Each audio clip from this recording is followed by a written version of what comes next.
Two brutal hurricane seasons, the first and the third most active on record. Louisiana was left unscathed in the 2022 Atlantic season. In fact, Louisiana didn't even enter the cone of uncertainty with any storm. Hannah Gard caught up with the director of the National Weather Service, Ken Graham, to talk about what we learned last year. The 2022 hurricane season started off quiet. It was interesting this season because it was quite a late start. And it was interesting how much African dust was in the atmosphere. It was really keeping things stable. There was an incredible amount of stability over the Atlantic. The first named storm, Tropical Storm Alex, formed 5 days after the official start of hurricane season, marking the first year since 2014 without a preseason storm.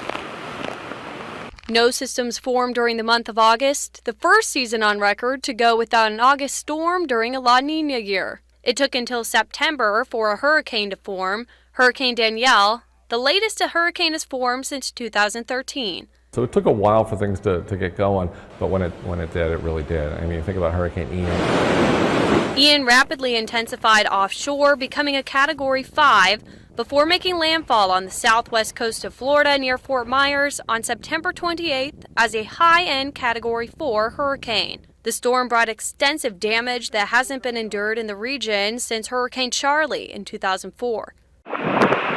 Ian is a reminder that it only takes one storm for the impacts of a hurricane season to be felt for years. The storm also highlighted the importance of improving tropical messaging, including the cone of uncertainty. So remember, the cone is basically about the track. It's an error track based on the last 5 years. 2/3 of the time we think the center is going to be in the cone, but 1/3 outside the cone. How do you convey that so many impacts are outside that cone? Storm surge, wind extends outside the cone, especially when you get to 12, 24 hours out when the cone gets smaller. The better we do, the smaller the cone. Graham says the cone isn't the most important factor in decision making. You got to think about impacts. Impacts. It's not necessarily about that cone, not even about that track. You have to look at what 5 to 7 feet of water means. That could be 100 miles away from the center. Think about that. For Weathering the Storm 2023, I'm meteorologist Hannah Gard.